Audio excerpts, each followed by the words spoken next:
Israel is a very small country, but have 5 climate zones.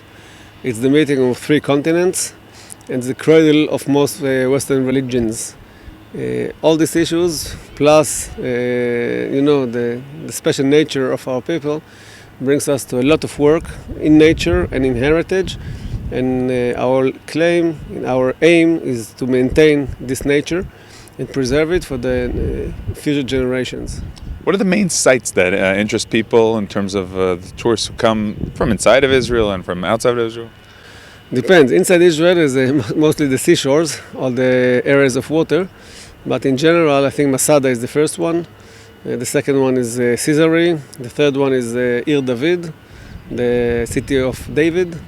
And the rest, we have some very major places in the area. But I think most very important for most people is to get to know the heritage of Israel, to see the nature of Israel, and to have fun. And all this combination we're trying to give you anywhere you are coming. Now, you're talking about places in all of Israel, of course, also including Judea and Samaria. You yourself were head of the Gush Etzion Council. Do you feel the BDS? Do you feel that sometimes people say to you, maybe we shouldn't come close to those areas? In some discussions in the world, in Europe mostly, I feel it. Whenever I'm saying this, I'm living in what is called the territories. Suddenly some of the people are saying, okay, goodbye, we don't want to talk to you. It's very sad, but this is the minority. Most people does not take any side of that, and they're cooperating, and from all over the world. I have close connections with some Arab countries, and I don't feel anything negative about these relations.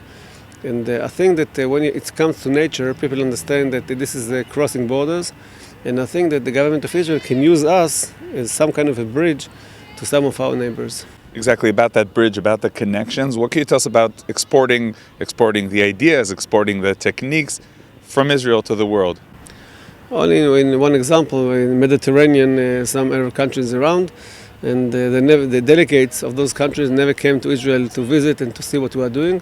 I met them in one of the conventions, the World Conventions, recently. And I can tell you that most of those countries are anxious to come and see. They're very afraid. I know that there are some ways they can enter Israel without stamp in the passport, so maybe they can come. I hope this year we'll have a chance to bring them here. And eventually they want our methods, they want our tools, they want our knowledge. And I think this kind of cooperation can bring some kind of bridges with countries that still today we don't have any formal relations. And I understand that you're also offering your help to Nepal. We're offering our help to any country that suffered from disaster. In Nepal, they lost a lot of heritage sites. We have a lot of knowledge about restoring those places. And we offered it to the ambassador of Nepal. We hope they will agree to it, and we can help them restoring the sites that collapsed in the earthquakes that occurred there. So we can end with a message to people coming to visit Israel. It's important to visit the locations and the official sites, but I think it's also important to walk the land, right? To walk on the grass, on the ground. I think the main issue of Israel, of Eretz Israel, is the connection between spirituality and belief to the land. Materials and spirit together, it's something very unique in this country. Every step you're taking here has some story, have some connection to the past, and I think that anyone who's coming with this reading, mostly the Bible, I think can enjoy very much touring Israel. By the way, not only from outside Israel, also the Israeli citizens can do it.